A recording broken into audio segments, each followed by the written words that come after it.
Hey everyone! Welcome back! I am back today with more Jojolion manga reviews, you guys. Last week was really something. It was really something. And you know what's weird about the way that I'm doing the Jojolion reviews? And I was actually just saying this the other day. I'm like, because I've cut down the number of chapters per batch, like it's 4 chapters now instead of 5, and just like the overall structure of like, I guess just how Araki is doing the stories in this one, I'm like never at the end of an arc at the end of a video. Like, I'm always like, we start off a video and we're coming off of craziness and then we're kind of building up to new craziness and we leave on a cliffhanger and we come back and we do it all over again. Like, I'm just waiting for there to be like a 1-shot or even like a 2-shot that kind of like balances us out. So we're doing like an arc of video, but I don't know if that's going to happen. And then I'm told that the last arc is like, it's something just wild. Like, I forget what it was, like 40 chapters or something. I'm like, good Lord. So yeah.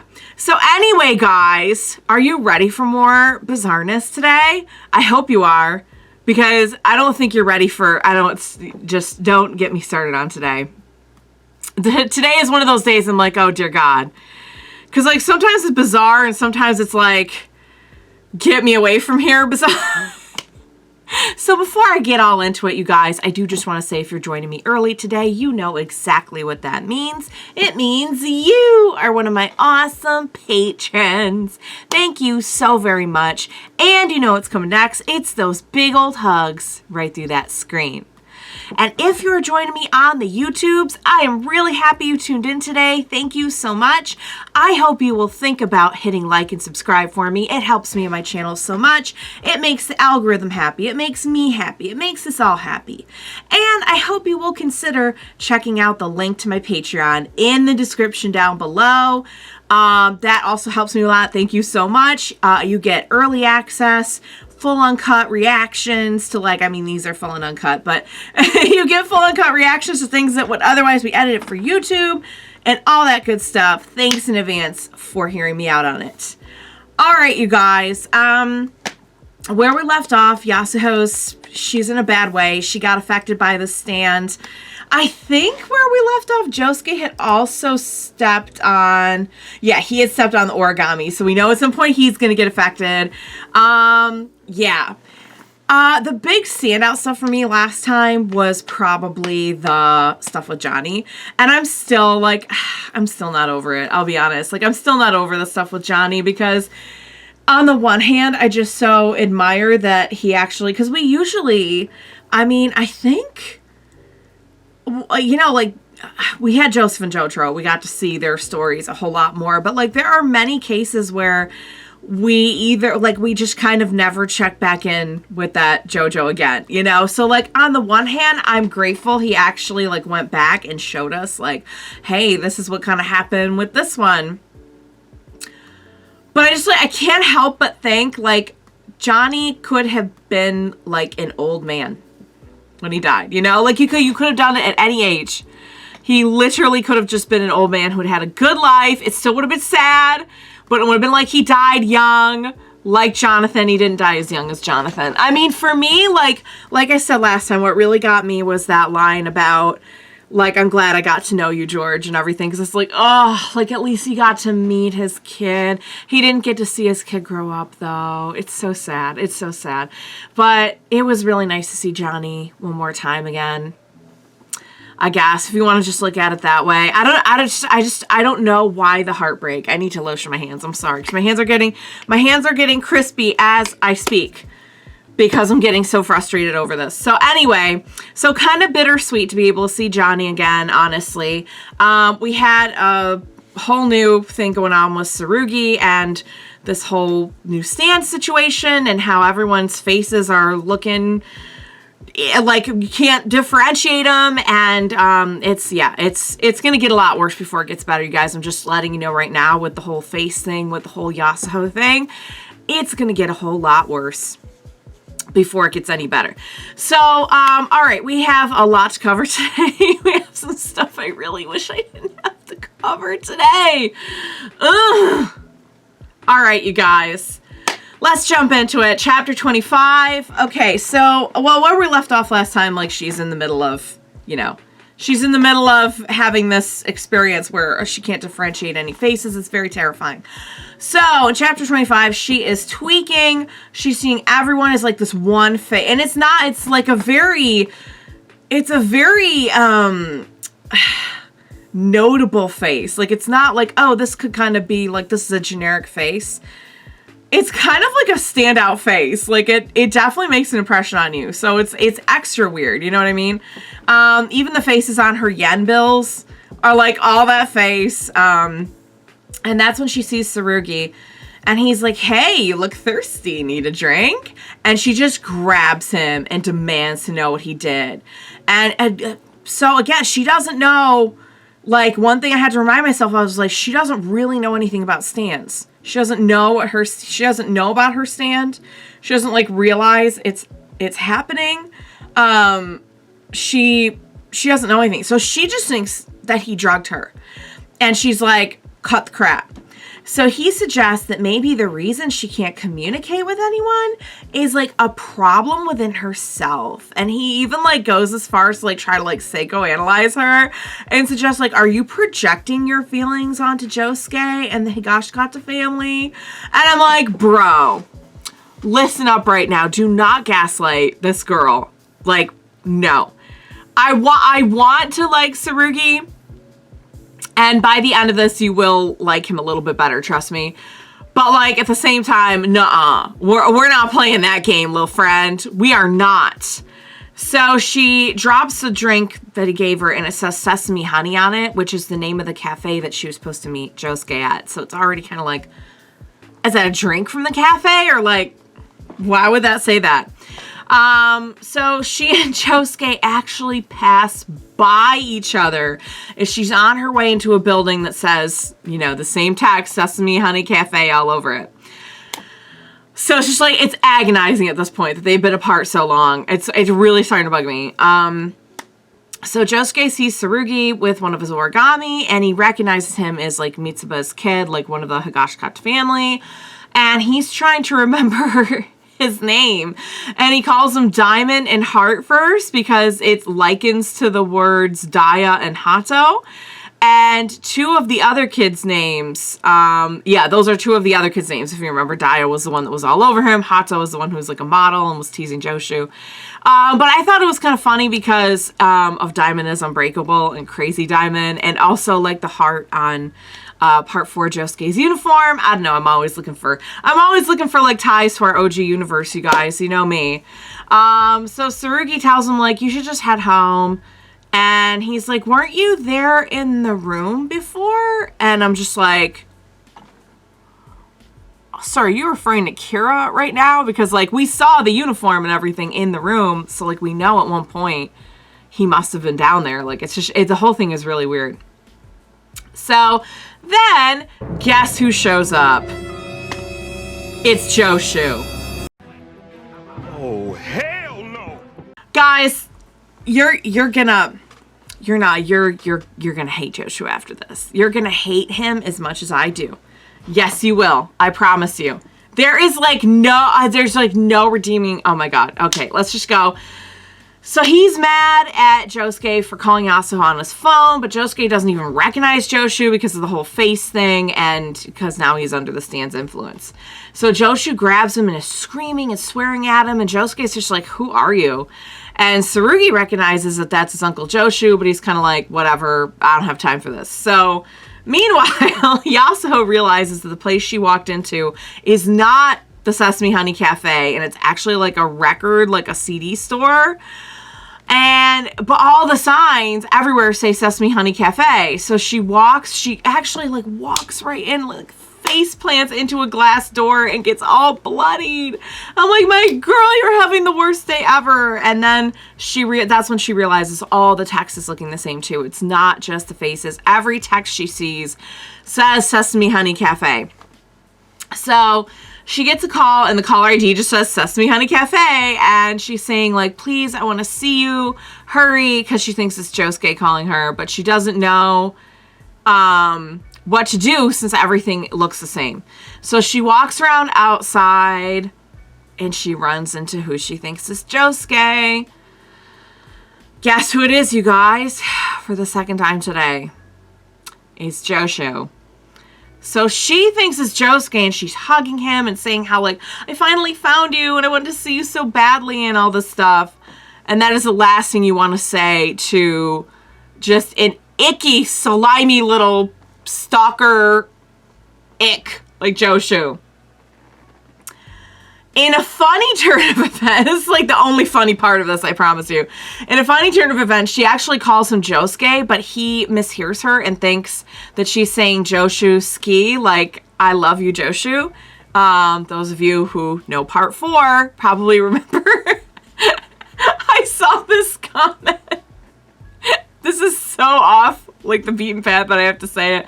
Because, like, you remember the part where Tomoko is, like, hugging Jotaro and saying, like, ski, ski, ski, ski, like, I love you? I saw a comment that said, the 7-page ski. Oh, I'm sorry, I had to get that out of my system. So, yeah, so, if you remember that, the 7-page ski, that he mistakes what she's saying. So this whole thing is playing out kind of like a comedy at first. It's almost like a comedy of errors, but of course he's being gross and weird, and he's like licking his lips. He's being so gross, and he takes advantage of the position they're in while she's hugging him by groping. And this raises a big red flag for her, which it absolutely should, because like, I mean, we know that when she hugged Josuke, some responses in his body occurred that he could not help. But he never groped and he never got weird. You know what I mean? Like, I mean, he's weird, but he's like a cute, harmless kind of weird. He's like my kind of weird. Joshu's just bad weird. He's like harmful weird. So meanwhile, Josuke also can't tell anyone's face, and Yasuho and Joshu are like right behind him while he's groping her, and I'm just like, I can't take this. I can't take this because all I want is just for Josuke to just beat him into a pulp. That's like really all I want. Anyone to beat him into a pulp. I don't care who it is. So yeah, so Yasuho's like, hey, don't touch there, it's wet. And when she says this, she means it's wet from the blood from when she ran into the glass door. And you can see the blood dripping. Like, you could see it. And, of course, he's getting all worked up thinking that she means that kind of wet. And I'm just like, disgusting! I can't. But again, they're kind of like almost playing this like a raunchy comedy at first. Like a really like icky, like his bizarre version of comedy. And it does not stay that way, you guys. So he's like, let's get out of here. And she's like, great, I want to get out of here too. This is where it gets really icky, you guys. It gets really dark. I should probably like a trigger warning on this for like, I think you could see where this is going, but I'm just going to put like, just general trigger warning for forcible. So he takes her to a bathroom stall in this building.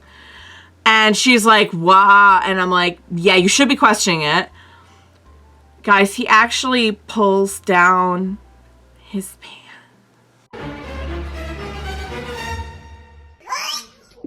And they actually show it. And I'm so grossed out by this for so many reasons. First of all, because he's freaking gross. And he's about to try and do a very unbelievable thing. And also because, like, on the shallow side, like, why him? Why Joshu? Like, I know we got to see Josuke, too, at the beginning of the series, but, like, think of the amount of JoJos, beautiful, chiseled, godlike JoJos that we have never seen, even, like, shirtless. Like, we saw Jotaro and Joseph in tank tops, and that's it. I think technically Jonathan was shirtless one time. It was after he got hurt really badly and Erina was like tending to him and everything. But like,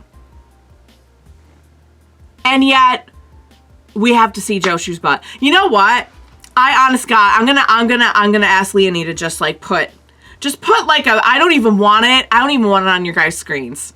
Just put like a, something over it. Just censor it because nobody needs to see that. Okay, so this is, guys, this is where it gets really icky. And I'm not going to include like half the screenshots because it gets so weird and gross. So at some point, she must know. At this point, I'm thinking she must know it's not Josuke. Because one, he'd never do this. And two, don't forget, he has 4 you-know-whats. So like as soon as the pants are down, like she knows it's not him. Now, they could have just stopped it here and it would have been gross, but you still maybe could have tried to play this off as some kind of really icky comedy of errors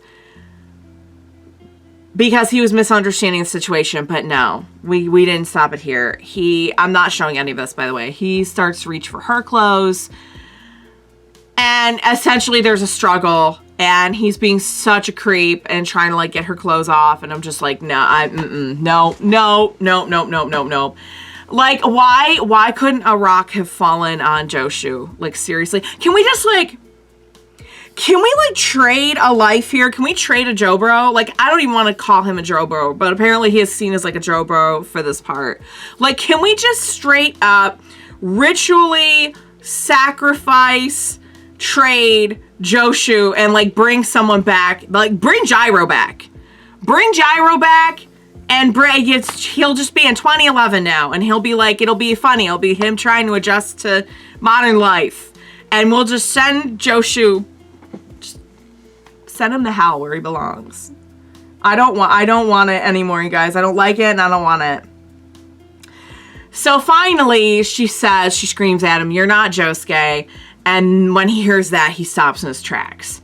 So she takes, this part's really good. She takes the lid off the toilet tank. Now, keep in mind, like, I'm trying to remember what I wasn't paying that much attention to the toilet tank lids in Japan. But, like, I know here in America, they're heavy AF. Like, those things weigh, like, 30 freaking pounds.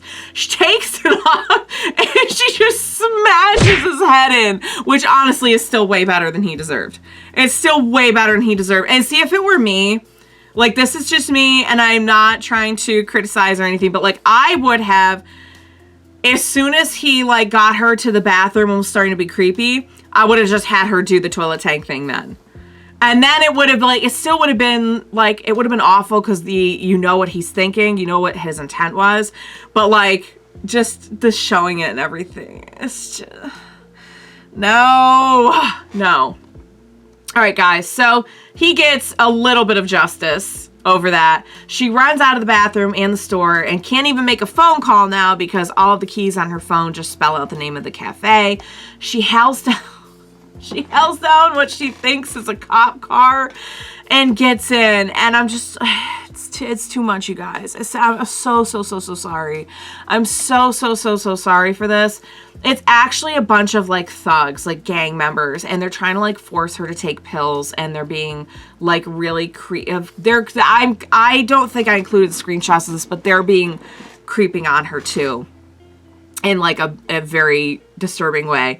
And they're trying to get her to like take these pills, which God only knows what they are, what they do, but it's clear they want to do something to her. So she's freaking out, tells them to stop the car, and thank God that, like, as they're trying to force these pills on her, she gets so stressed that Paisley Park just, like, comes out and actually takes the guy's foot and, like, slams the brake.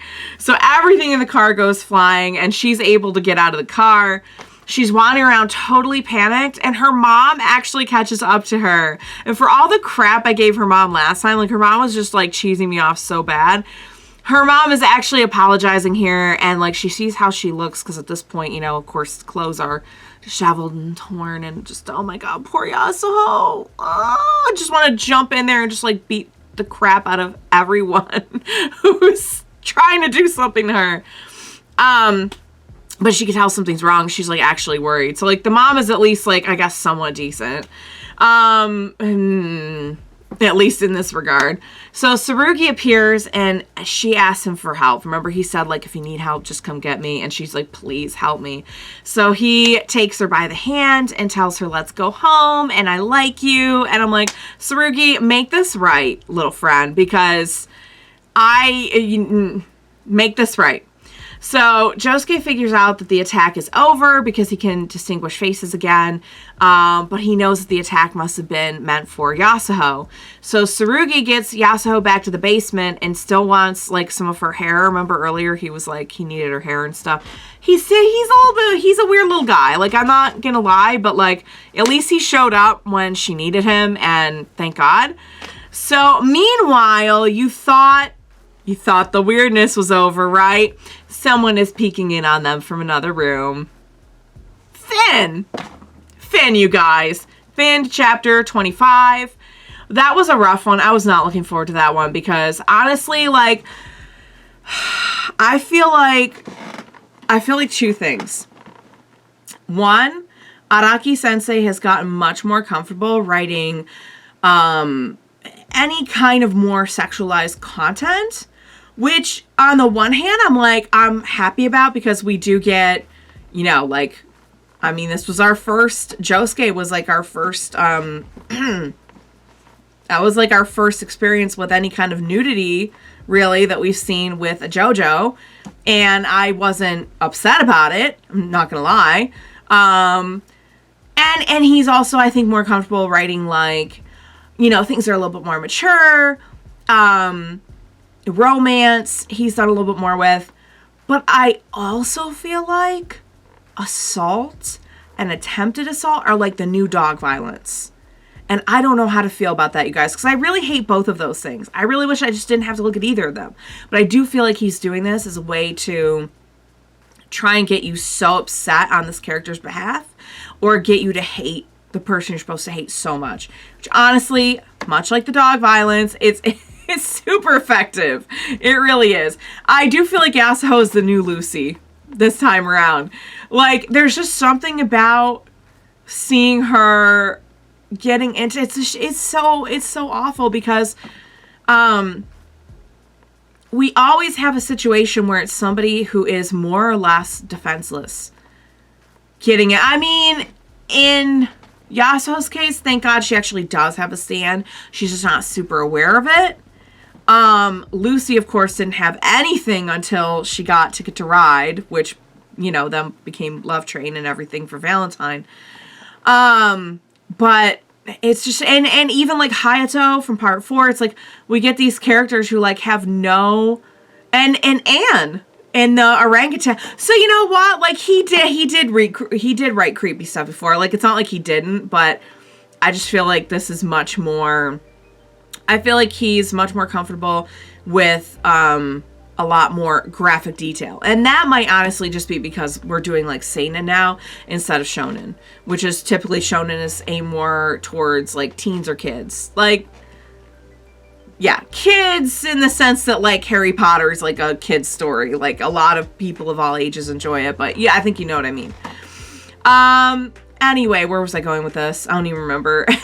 Yeah, so like it's just so hard to watch somebody who you know is like really vulnerable. It would be hard no matter what.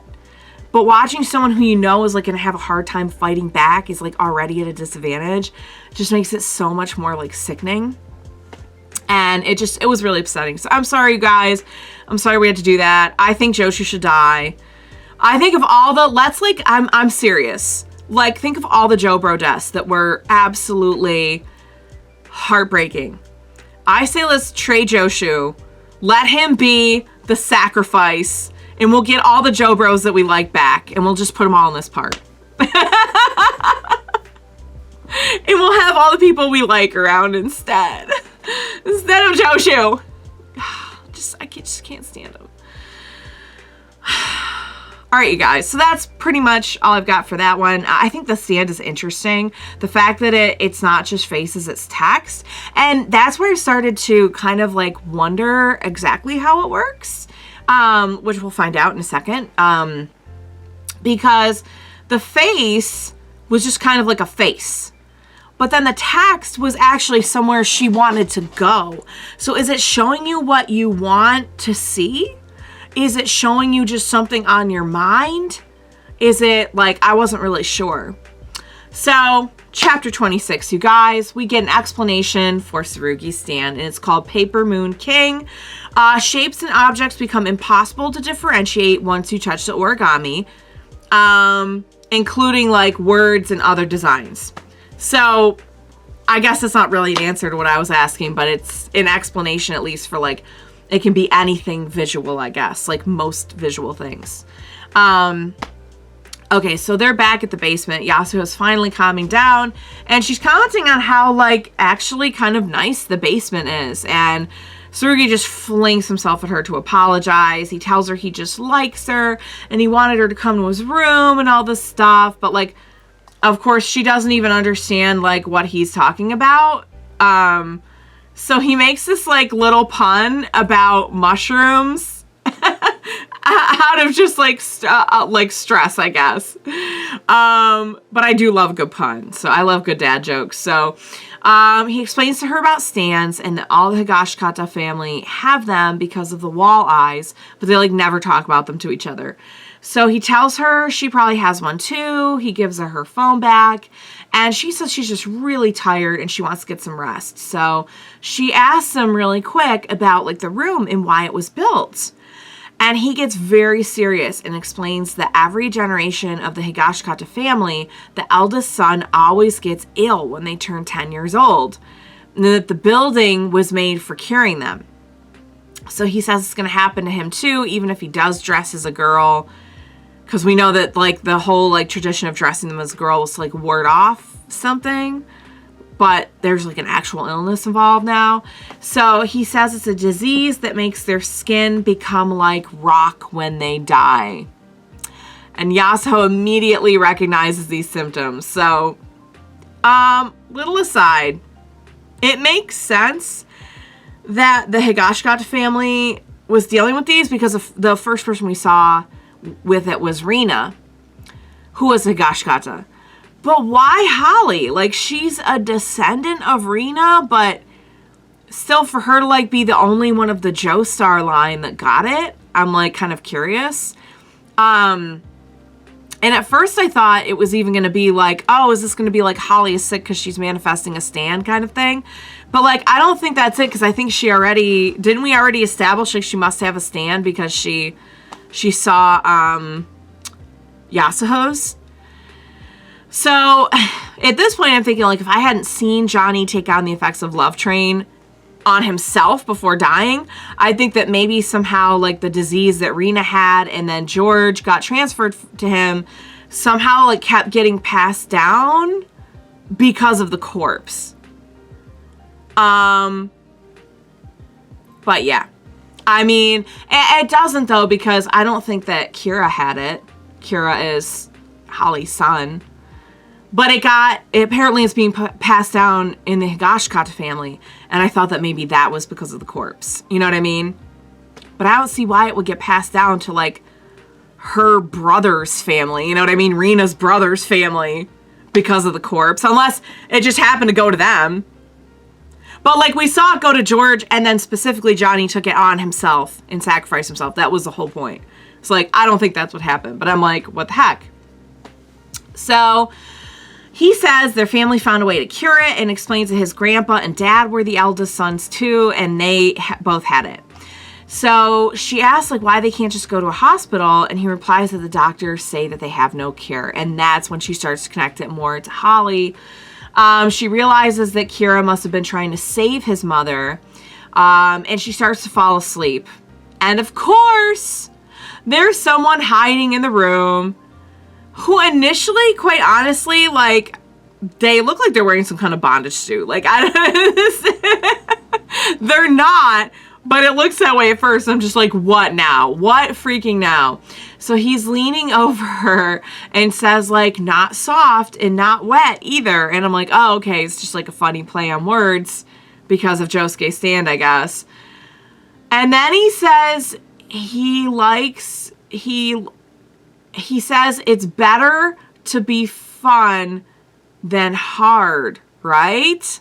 And I'm like, sir, I will knee you in the groin myself. I am not about to watch this girl be creeped on, be attempted assaulted for a third time. No. So he's going on about like Josuke isn't needed on this land, and he starts to like his eyes, like all I can think of is like they make like a snake, they look like a snake kind of, and his eyes produce a kind of like cellophane almost that he starts to use to like bind and choke Yasuho. And I'm just like, I'm not doing this. He pours water on her. I guess maybe that's to make it shrink. I don't know. I don't use cellophane that much, so I have no idea. Or like shrink wrap or whatever it's called, plastic wrap. He says, all right, I know you've got one. Bring out your stand. And he starts threatening because like she's just struggling and not doing anything. He starts threatening that he's going to go get like a dentist drill and all this stuff. So finally Paisley Park comes out and he's trying to restrain it. He's analyzing it and saying all this creepy stuff like it's a good girl, and he wants to like push it into a corner more to see what happens.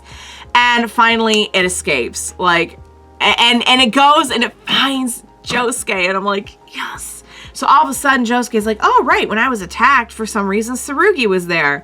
And so he decides he's got to go see Tsurugi, and he wants to know like just what the Higashikata family is up to, and like also who the heck is he. So this guy introduces himself as Yotsuyu Yagiyama. I hope I'm saying that right. An architect who wants like really wants social prestige. He says he can't wait for that guy to get his memories back because he's gonna die one more time. And I'm like, how do you know about all this? Like, did he have something to do with Kira?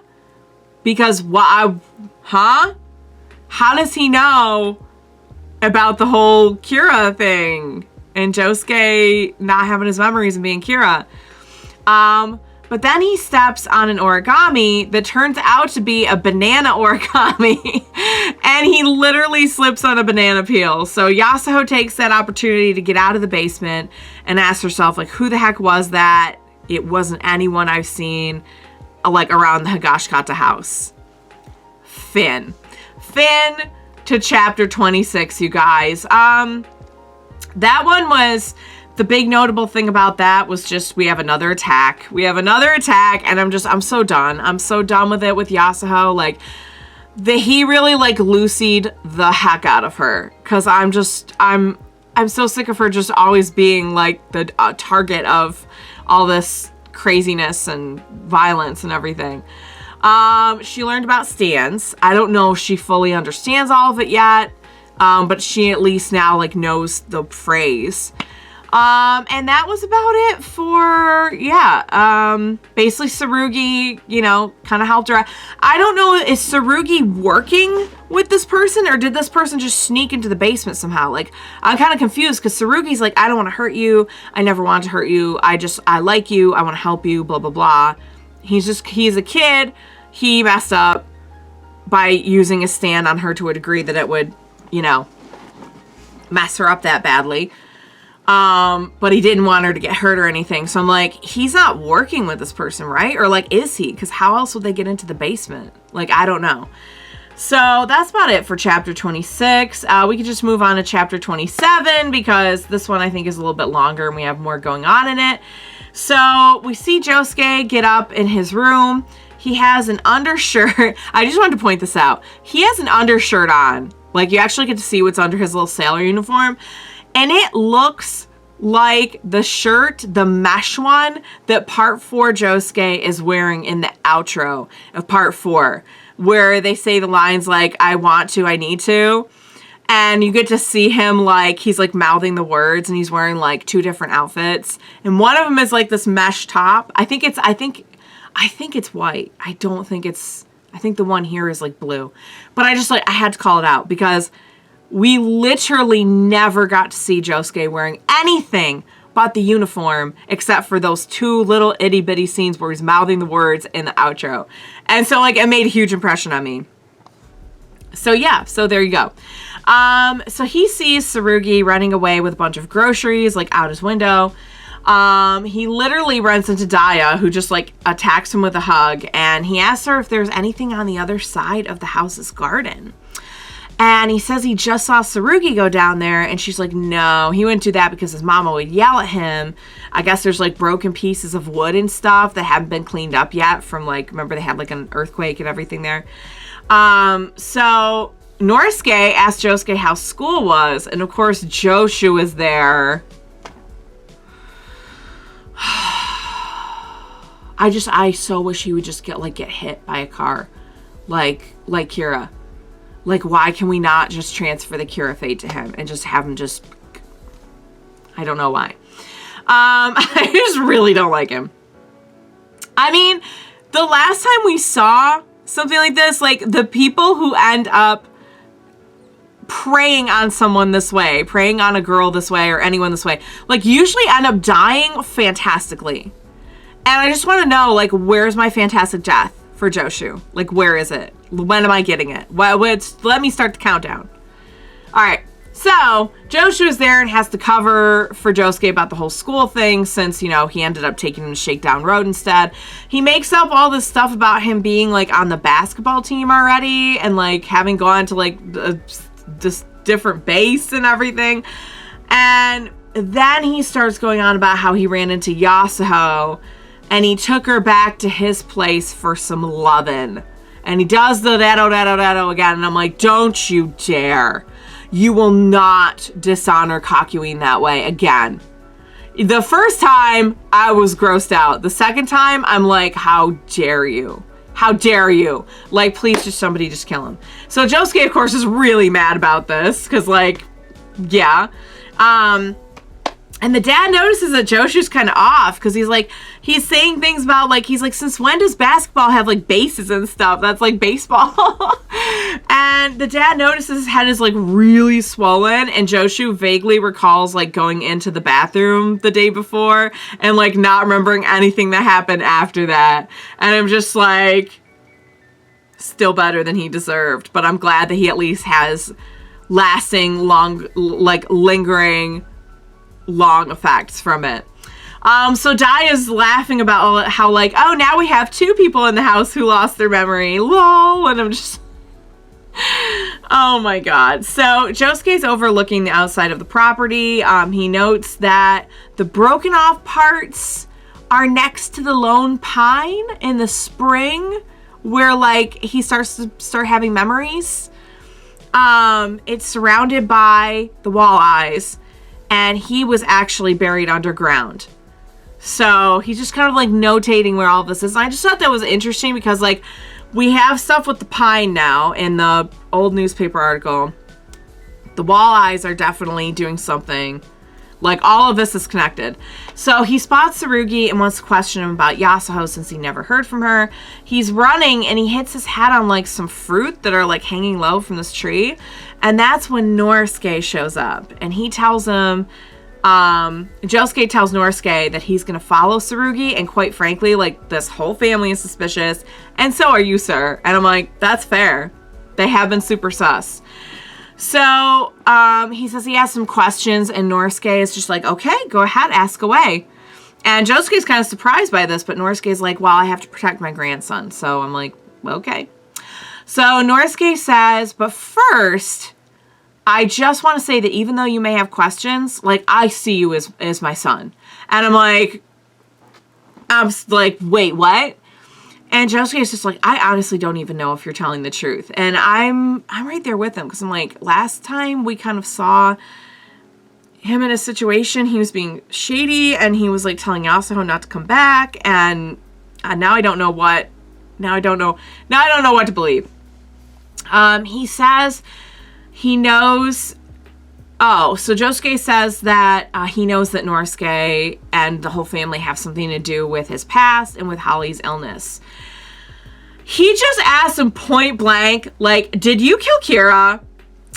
And Norisuke kind of, like, stops a little bit and he's like, that's a big accusation. And the answer is no. He's like, there are 3 reasons why I didn't and I wouldn't kill him. He explains that he knows about the walleyes and their power to fuse things together. He knows that half of Josuke's body is Kira, and if he really wanted him dead, like, why take Josuke in and take care of him? Like, he'd just kill him on the spot instead before he could figure anything out. So he says he actually feels bad about Kira, and he feels for Holly since, like, she has the same illness as their family. Again, like, why did this affect Joestars too?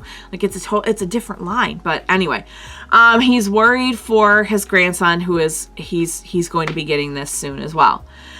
And he says he actually needed Kira because Kira had found a cure. So don't forget, Kira in this was a doctor. Like, he was like Jotaro, only he was a doctor of medicine and not a fish.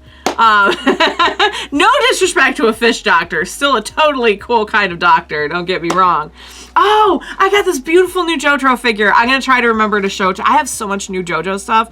Like, I haven't even been showing it off on camera because I can't keep up with it. Like, it's really awesome. Like, I've been getting a lot for, like, my birthday and for, yeah, just different occasions and stuff. So, anyway, what was I saying about Norisuke? I'm sorry. I got totally distracted about Doctors of Fish and... What was I saying? Oh, yeah. So, Kira had found a cure. Where was I? In my notes here. Give me a sec. Yeah. So, Holly has the same illness as her family. Kira found a cure. But then Kira died, leaving only half of himself and his knowledge. So Norisuke thinks that somewhere inside Josuke, like, the answer is still there. And that's why he took him in. So he says he doesn't know who the other half is. Like, he doesn't know who he fused with. But the only one who can find that out is Josuke. So Josuke asks if Norisuke himself got this. Like, how did you cure it back then? Like, before Kira was around to find the cure. And Norisuke's like, look, that's private. I can't just go telling you everything. I cannot tell you that, but I will just say that I was cured in exchange for my parents dying. And now Norisuke, is going to end up the same way. And I'm like, okay, you know what? Now it sounds exactly like what Johnny did. Sacrificing himself to protect George and, like, transfer the illness to somebody else. So let me get this straight. Theory. What if Rina had just, like, an illness and we don't know that anyone else in the Higashikata family had it before then? For all we know, that's when it started being passed down. Johnny transferred it accidentally to George, who is not, I don't think, 10, but it is kind of weird because we have this thing where, like, the eldest son in each family got it. And then they had to find a way to, like, pass it off. And the way to pass it off was for the parents to die, is what it sounds like. You know what I mean? The only thing is, like, we really don't have any proof that it affected the Joestars, aside from Holly. Like, did Joseph get it? Did George have it and then Joseph got it when he was 10? And I don't think that the Joestars were dressing them up as girls until they were 10. Were they? Or were they? Because that would kind of be a really interesting way to transfer over Tequila Joseph to another universe. I'm not going to lie. But I don't think the Joestars were doing that. I think that was a Higashikata thing. But what if, in transferring it to George, the thing is, we saw Johnny transfer it back on himself. If we hadn't seen Johnny transfer it back on himself, I'd say maybe he did transfer it somewhere else, but it was to the cousins. It was to their, because, like, Rina had a brother who was, like, Norisuke II. And then Norisuke II is the great granddaddy of, like, this line of the Higashikatas that we know now. And then somehow it jumped back to Holly, who's not even a firstborn son. She's, like, the firstborn daughter. But, like, Rina had it too. And I don't know. I feel like I'm really reaching, but I'm like, does that not make a little bit of sense? That, like, it keeps getting, like, passed down? For all we know, maybe Joseph did get it. And George had to die because of that. We don't know. But then why would Holly get it so much later in life? You know what I mean? And then, like, Kira didn't seem to have had it. It's just weird. I don't think it was passing down through the Joestars. I really don't think it was. but it was definitely being passed down through the Higashikata family, and now Holly has it. So, like, is it just, like, a random familial thing that she got? Like, I'm just, like, you know me, I'm, like, trying to crunch on this, like, you know it's keeping me up at night, but anyway, now I have to find where I was again. I'm so sorry, guys. I just, like, I started ranting again. But you know what I mean, though? Like, isn't that weird that, like, I was all ready to give up on that until I saw that he said his parents had to die in order for him to be cured. And now apparently he's going to end up the same way. The weird thing is, though, why? Okay, so the brother we haven't met yet is the dad of Tsurugi. Wouldn't Norisuke have died when he got it?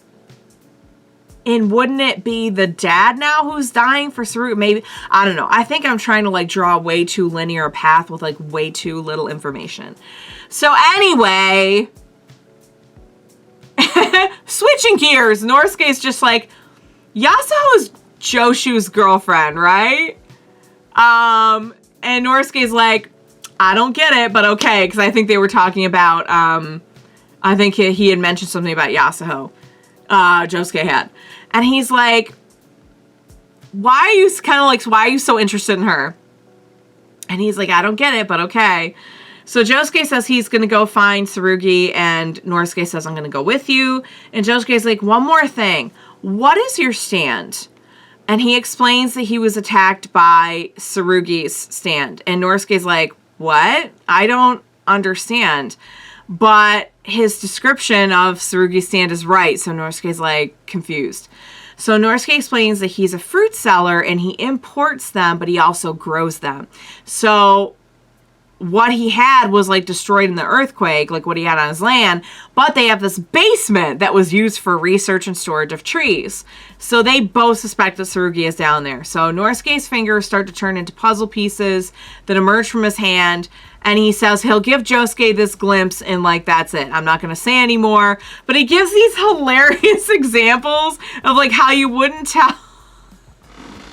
He's trying to explain to Josuke, like, why he wouldn't tell him more about his stand, right? And he's like, you wouldn't tell someone where you hide your rhymes with corn.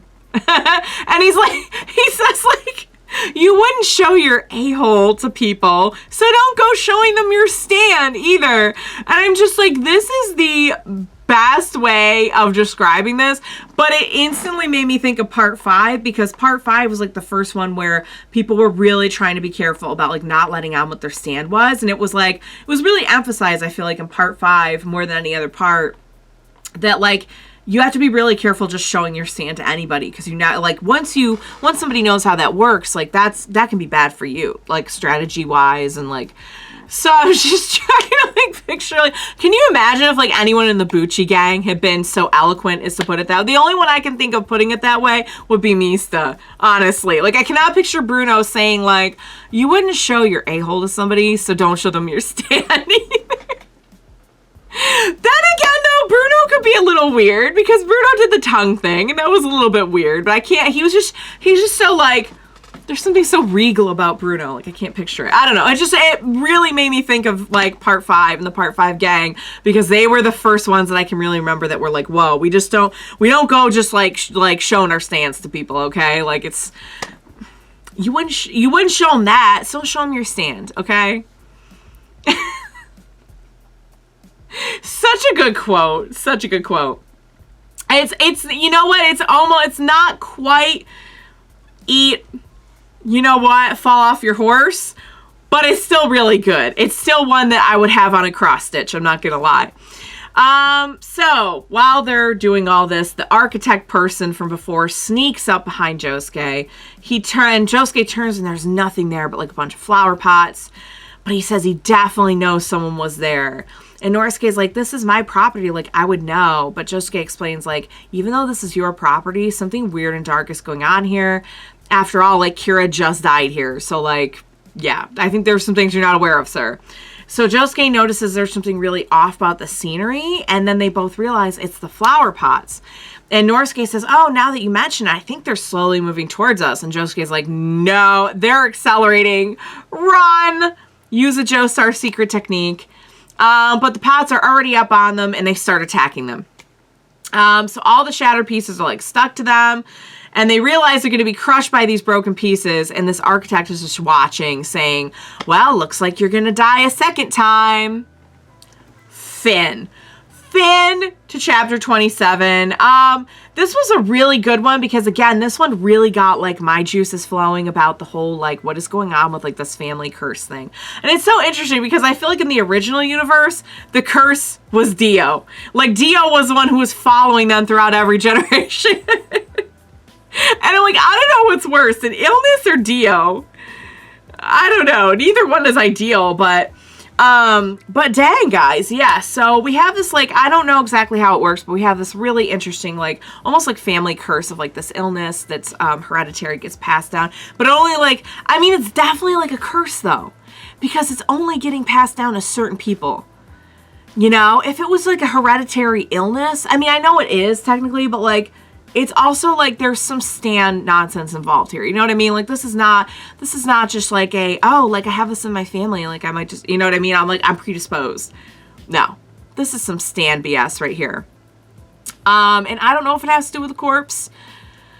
I guess that will be revealed later on, but it's at least, it's like in their family, because the fact that it would randomly affect like some of their cousins as well, like the Joestars, is, it's kind of crazy.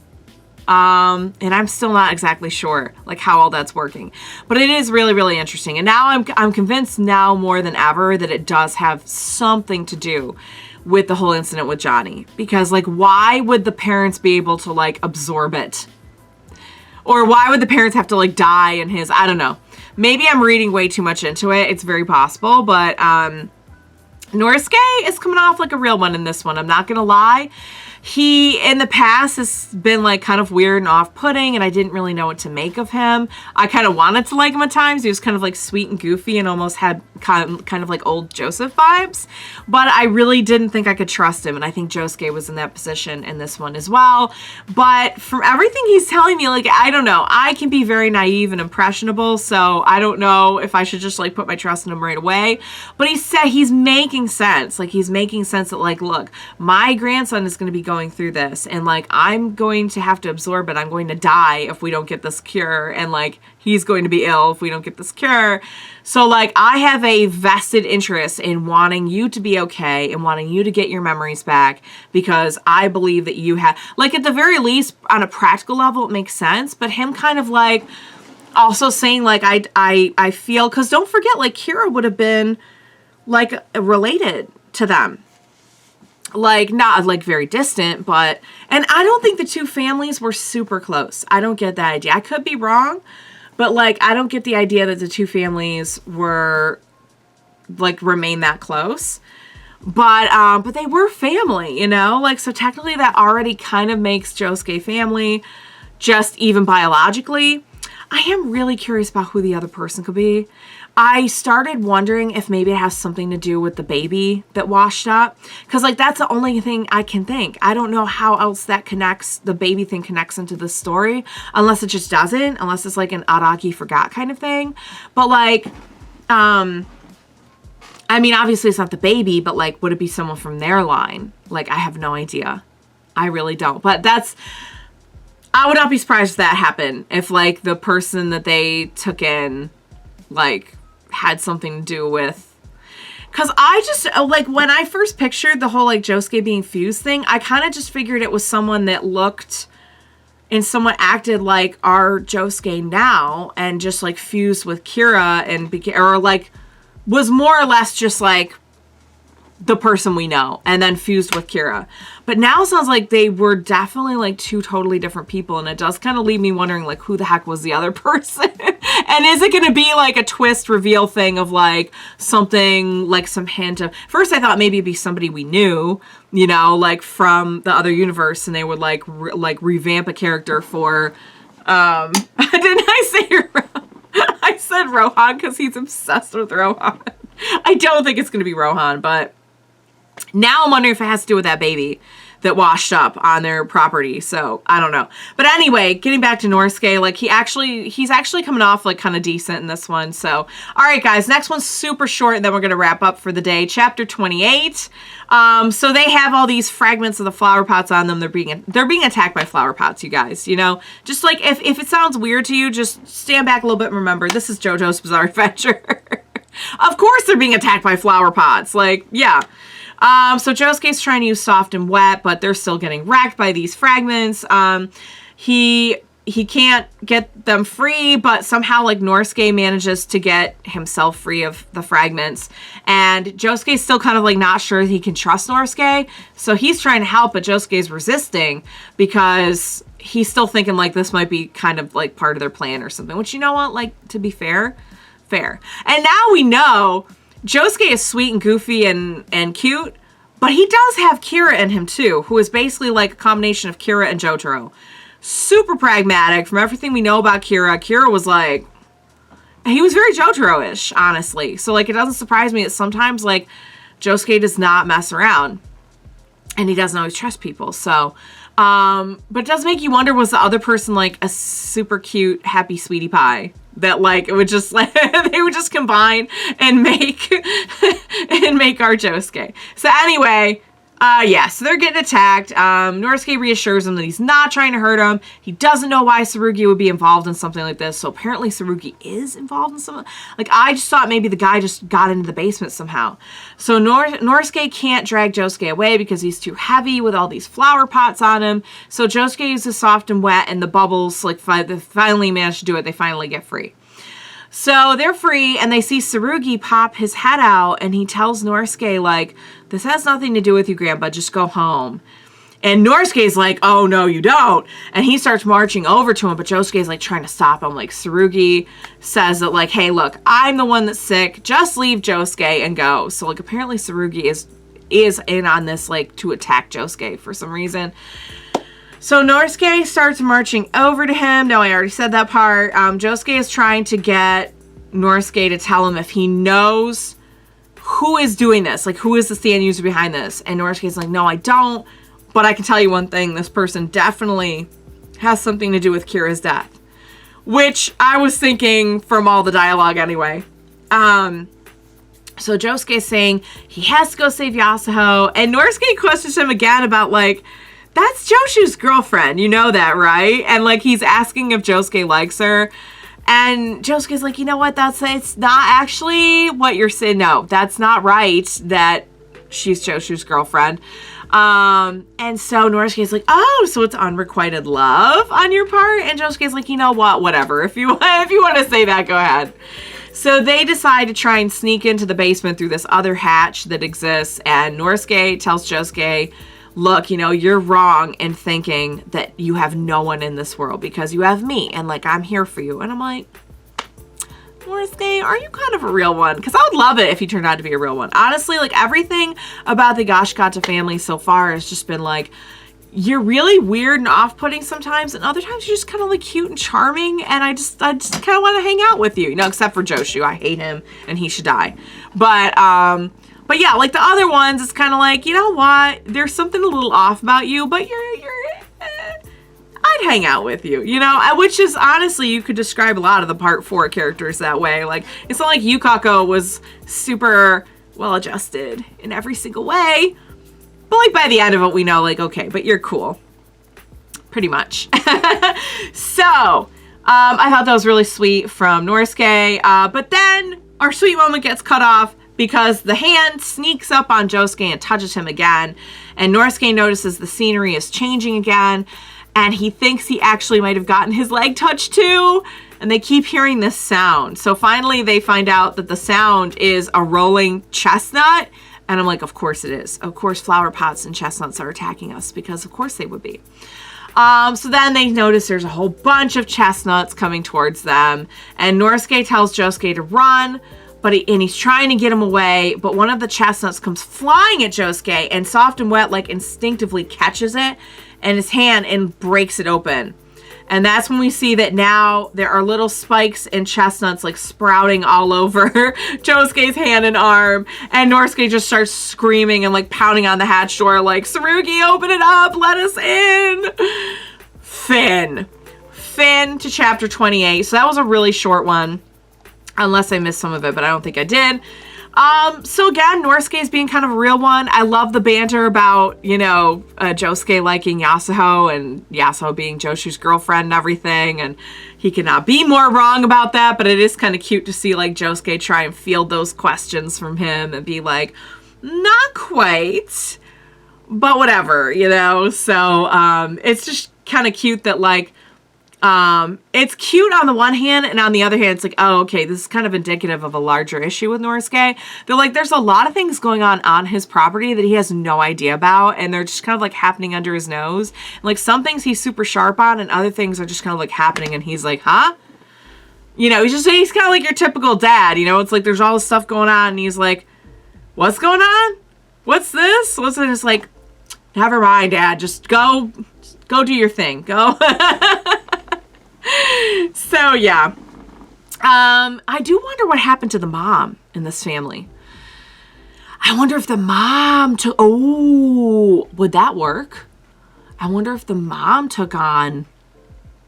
Maybe the mom had to die for the brother, Norisuke's firstborn son. I don't remember his name. I think we are going to meet him at some point, though. I feel like I remember hearing that. Or hearing his name.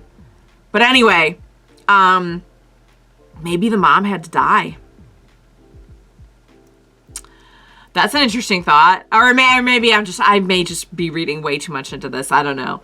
And then sometimes too, like Araki will explain something and you'll think like, oh, okay, so the rules for it are this, and that. And then we'll go like 10, 20 chapters and he'll be like, no, just kidding. It's actually this. So like, I could just be mentally tormenting myself for like no good reason. Like we could come back in like 10, 20 chapters and he could be like, you know, kind of change the rules on us a little bit. So I'm going to try not to lose too much sleep over it, but I am very curious about this whole illness thing and why it sounds so much like it's definitely what Rina had. It's definitely what Holly has, but like, why is it being passed down this way? And why is Holly getting it? If she's not even a Higashikata, I mean, she is a descendant of a Higashikata technically, but like, why would it be passed down generation to generation in the Higashikata family, but a Joestar would randomly get it? You know what I mean? Like, something about that is just really weird. Maybe it's just an anomaly. I don't know. Maybe it's just like it's a family thing. Maybe, okay, so who would have been, hold on. Who was the cousin who was like in the same generation as Holly? Would it have been Norisuke? Because they're both like in their 50s, right? I was going to say maybe it like skipped, but we know that Norisuke got it. So then that's not right. I was going to say maybe it just skipped one person and went to her instead, which I still don't have an explanation for. But yeah. So anyway, guys, I'm not sure about that. That's the thing that I'm racking my brain about the most, this batch. But this was a really good batch. We're getting to see some really interesting, clever stands. I'm not exactly sure how this architect stand works. I know that I'm ready for Yasuho to just go have a spa day and have a nice nap and just not be bothered by anyone and just heal and just, you know what? I want for her what I wanted for Lucy. I just want her to have like a really nice time after this. Just like really take care of herself, really put in some good self-care, you know? Like maybe go see someone, go talk to someone after all this BS that's happened to her. Like go have a spa day. Like go get go to the actual cafe and get like a yummy treat, you know? Just be okay. I just want to see her be okay. You know what I mean? Like I love her. Also, I'm obsessed with her skirt. I don't know if I mentioned that before, but like I legit want to try and make her skirt. I'm not going to make it right now because nothing will fit or flatter my prego body at this point. But soon, I would like to try and make a skirt like hers because it is just too darn cute and I love her outfit. So anyway, we have stand battles all around. Joshu is horrible. Norisuke might be a real one.